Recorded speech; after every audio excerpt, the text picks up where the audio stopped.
Приветствую, друзья! Сегодня у нас уже 30 января, время бежит очень быстро, и в мире происходит на самом деле много изменений. Поэтому я сразу хочу начать с последних новостей, которые касаются именно партнеров Украины. Ведь без них Украине на самом деле придется очень-очень трудно. И вы все знаете, что с приходом в США президентом Дональда Трампа начались разные запреты. То на помощь, то на въезд беженцев, то на возможную поставку оружия за счет американцев. Но я скажу так, что в Европе обстоят сейчас дела не лучше, чем в Америке, так как там в разных странах бушуют политические войны. И одним из самых больших в Европе партнеров является кто? Правильно, именно Германия с канцлером Шольцем. Совсем скоро должны состояться выборы канцлера, и есть вероятность, что Шольц может на них не победить. И чем ближе к выборам, тем все больше в Бундестаге, а это их парламент, накаляется обстановка между соперниками и кандидатами на данный пост канцлера. А ведь от победы того или иного кандидата зависит что? Правильно, решается будущее Украины. Вообще сейчас на пост канцлера, чтобы вы понимали, претендуют, так назовем их, тяжеловесы, как Олаф Шольц, Фридрих Мерц и Алис Вайдель из «Альтернативы для Германии». Сразу скажу, что правая партия «Альтернатива для Германии» ни с кем в союзе не состоит, в будущем состоять тоже не будет, так как их политика очень кардинально отличается от политики того же Шольца или Фридриха Мерца. Понятно? Таким образом, в любых голосованиях они друг друга просто-напросто не поддерживают. Например, партия Алис Вайдель против мигрантов, против выделения на них каких-то денег и за выдворения их за пределы страны. В свою очередь, она за покупку дешевого российского газа. Но в среду в Бундестаге случилось невероятное. Речь идет о том, что в парламент принял предложение, выдвинутая фракцией Фридриха Мерца в КДС-КСС, лидером которого он является, и его поддержали. Внимание, друзья, «Альтернатива для Германии» с Алис Вайдель. А суть предложения Мерца заключалась в ужесточении мер на границах, а именно в расширении практики отказа во въезде для лиц, не имеющих права на убежище, и инициатива, направленная на усиление контроля на границах и снижение нелегальной миграции, друзья. Но весь шок был в том, что голосование стало возможным благодаря именно поддержке не только традиционных союзников, но и представителей «Альтернативы для Германии», чего раньше никогда не было. Такое сотрудничество, конечно же, вызвало бурю эмоций в социальных сетях, бурю эмоций в СМИ, но и критику со стороны других партий. Многие политики, включая того же Олафа Шольца, выразили обеспокоенность на самом деле по поводу того, что подобные альянсы с правыми, которые вот начали создаваться с той же «Альтернативой для Германии», могут привести к непредсказуемым последствиям, так как «Альтернатива для Германии» полностью против поставок оружия Украине, полностью против мигрантов, полностью против помощи мигрантам и полностью против того, чтобы украинцы ехали в Германию. Сам представитель ХДС-КСС Фридрих Мерц в свою очередь попытался оправдаться перед Шольцем и заявил, что их главная цель – это обеспечение безопасности страны и эффективное управление миграционными процессами. Мерц подчеркнул, что он сейчас на данную минуту готов с любыми сотрудничать партиями, которые будут поддерживать его инициативы, если это отвечает интересам страны. Однако немецкие критики указывают на опасность подобных шагов объединения с правыми силами и создания подобных союзов. Они считают, что сотрудничество с «Альтернативой для Германии» и Мерца могут привести в Германии к смещению от центра вправо. Кроме того, возникают вопросы о том, насколько такие меры соответствуют европейским стандартам и правам человека.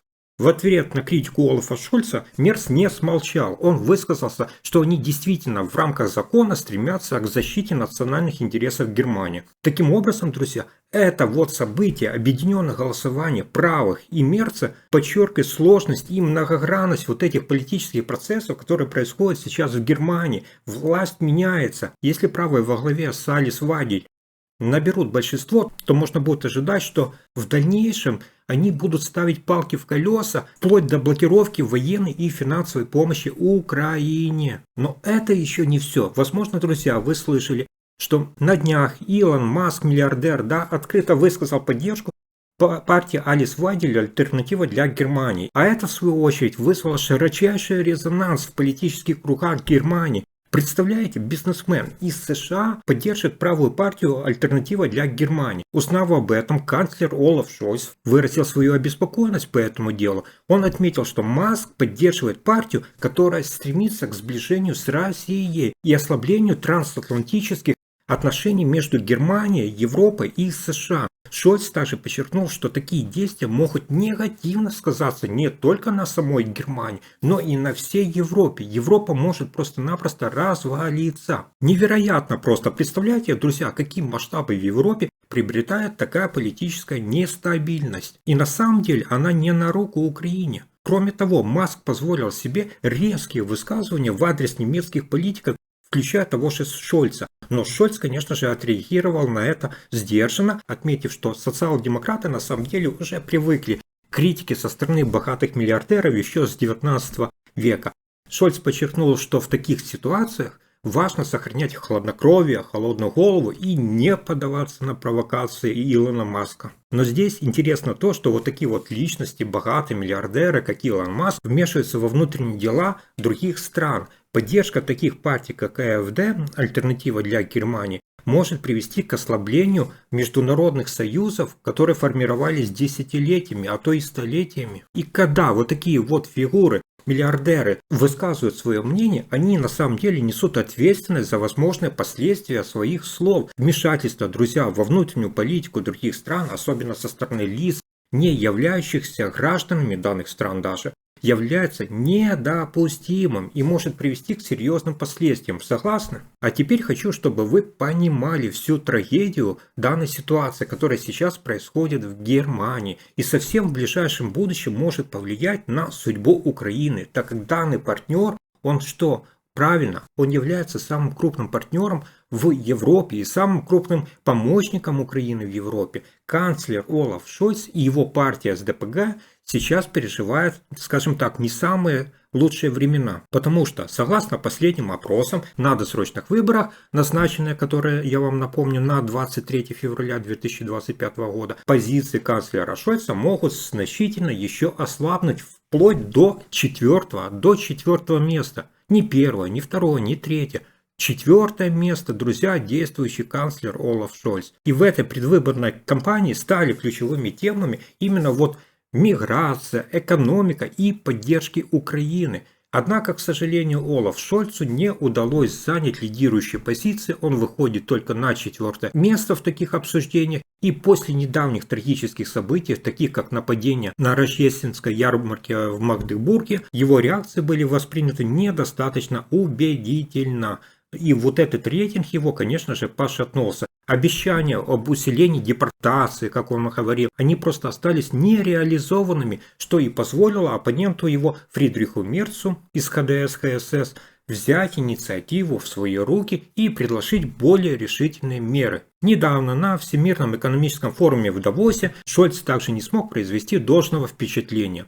Его выступление прошло при полупустом зале, возможно, вы это видели, и он выглядел очень нервный и раздраженный. Я Шольца такого давно уже не видел. И это контрастирует с его оптимистическими взглядами еще 3 года назад. Помните, как он довольно выступал на трибунах, когда он призвал инвесторов вкладывать в Германию инвестиции, называя ее страной будущего? Что мы видим сейчас? Нервный, раздраженный Шольц за трибуной в Давосе. Однако реальность такова, что экономика Германии сейчас находится в стадии стагнации уже 3 года. И здесь особенно остро стоит вопрос именно поддержки Украины. Шольц всегда был осторожен в этом вопросе, часто колебался и медлил по полгода, раздумывая. Несмотря на это, Германия стала вторым по величине донором для Киева после США и первым донором в Европе. Однако сейчас канцлер блокирует новый пакет помощи Украине на сумму 3 миллиарда евро, друзья, которая включает именно дополнительные системы вот эти ПВО Iris-T и ракеты для комплектования Patriot. Почему Шольц изменил так резко свою позицию? Да потому что Шольц аргументирует это бюджетными ограничениями и ставит поддержку Украины в противовес внутренним расходам. на пенсии, инфраструктуру, создавая ложную такую дилемму либо помощи Украине, либо благосостояние немецких граждан. Именно такой подход, конечно же, можно назвать популистским, потому что Шольц, который ранее критиковал других политиков за подобные меры, теперь сам использует такой же подход. Это вызывает много вопросов. Он просто не замечает этого или ему все равно на Украину. И здесь важно отметить, что не все в правительстве Шольца действительно поддерживают такую вот позицию. Министр обороны Борис Писториус и министр иностранных дел Анна-Лена Бербак считают, что дополнительная помощь Украине просто необходима как воздух и пытается убедить Олафа Шольца изменить свое мнение. Вдумайтесь, друзья, при общем бюджете Германии 480 миллиардов евро, 3 миллиарда кажется вообще незначительная сумма, какие-то копейки, особенно учитывая ту критическую ситуацию, которая складывается в Украине. И на фоне выборов складывается такое впечатление, что сейчас, до 23 февраля 2025 года, Шольц хочет привлечь на свою сторону избирателей, которые скептически относятся к поддержке Украине. То есть он против сейчас выделения этих 3 миллиардов, и избиратели, соответственно, должны клюнуть на эту уловку. Особенно на фоне растущей популярности партии, выступающей против такой помощи. Он хочет привлечь их электорат. Однако такой подход может привести на самом деле к потере доверия как внутри страны, так и на международной арене. Нужно думать более шире Шольцу. И здесь хочу подчеркнуть, что поддержка Украины на самом деле это не только вопрос какой-то морали Шольца, но и стратегический интерес для всей Европы. Сейчас не время для популизма, как Шольц, и политических каких-то их. Необходимо принимать решения, исходя из долгосрочных перспектив и общих каких-то европейских ценностей. Интересно, друзья, как вы считаете, кто придет к власти в Германии, если Шольц не выиграет? И что вообще будет с поддержкой Украины? Пишите в комментариях. Но и это не все еще проблемы, которые окутали сейчас Европу. Масло в огонь подлил, конечно, тот же президент США Дональд Трамп. Трамп вновь выразил желание установить контроль над Гренландией, мотивируя это вопросом национальной безопасности. Он подчеркнул, что остров Гренландия необходим для защиты свободного мира, ссылаясь на активность китайских и российских судов в регионе. Ну подумайте, друзья, что творит Трамп в последнюю неделю? Он берет, дает распоряжение создать железный купол, над США, такой как в Израиле. Для чего такой шаг? Он говорит: давайте мы присоединим Канаду как еще один штат. Он захватывает больше территорий. Для чего? Никто об этом не знает, а у него в голове есть какой-то план. Раньше как-то США жило без железного купола и было все нормально, а сейчас срочно давай в течение 3 месяцев железный купол, давай мы выдвинем всех мигрантов куда-то в Мексику, давай мы присоединим Канаду, давай мы захватим Гренландию и установим там военные комплексы. Что-то Трамп задумал здесь нечистое, друзья. И в ответ на такое поведение Трампа с островом Гренландия, премьер-министр Дании провела встречи с европейскими лидерами, включая канцлера Олафа Шольца и президента Франции Эммануэля Макрона. Целью этих встреч было именно укрепление европейского единства перед лицом подобных притязаний со стороны Дональда Трампа. Премьер-министр Дании подчеркнула, что необходимо тесно сотрудничать в условиях неопределенности, а Шольц отметил, что границы не должны изменяться. В свою очередь Франция тоже выразила поддержку Дании. Видите, что сейчас Европа нацелилась, показала зубы свои США Дональду Трампу. И какое дальше развитие событий будет? О каком партнерстве может идти речь? Я даже не понимаю. Если вы понимаете, пишите. Министр иностранных дел Франции тоже заявил, что если Дания запросит помощь, Франция будет готова оказать поддержку, хотя и не верит в возможность военного вторжения США в Гренландию. То есть Дональд Трамп хочет мирным путем просто взять и захватить. Дания, в свою очередь, что? Она решила усилить свое присутствие в Арктике, и правительство объявило о выделении 14,6 миллиарда датских крон на укрепление обороны в регионе. Эти средства планируют потратить на приобретение 3 патрульных кораблей, беспилотных летательных аппаратов и усиление разведывательных возможностей. А министр обороны Дании отметил, что страна не инвестировала достаточно средств раньше в Арктику в прошлом, но теперь намерена усилить свое присутствие, сотрудничая с США. В общем, получается катавасия какая-то. А сам премьер-министр Гренландии, подчеркнул, что жители острова стремятся к независимости и не желают быть ни американцами, ни датчанами. Он приветствовал интерес американского бизнеса к развитию экономики Гренландии, если такая ситуация появится. но подчеркнул, что будущее острова должны определять именно сами гренландцы. Как видите, друзья, европейские лидеры едины во мнении, да, что территориальная целостность должна соблюдаться в любом случае, и любые изменения границ недопустимы без согласия соответствующих стран. Таким образом, ситуация в Гренландии остается сейчас очень напряженной, но усилия европейских стран направлены именно на поддержание стабильности и предотвращение возможного вот этого военного конфликта между США и Гренландией. И здесь самое важное, друзья, как и всегда, поддерживать диалог между странами для решения мирным путем возможных вопросов. Мне просто интересно вот ваше мнение, как вы относитесь к таким шагам.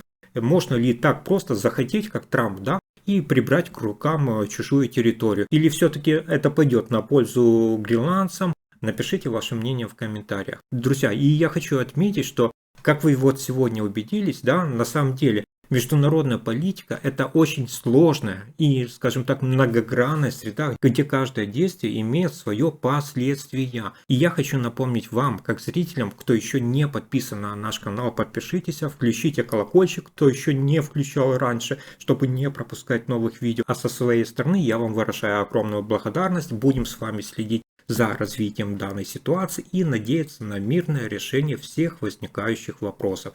На сегодня у меня, друзья, все. До встречи, пока!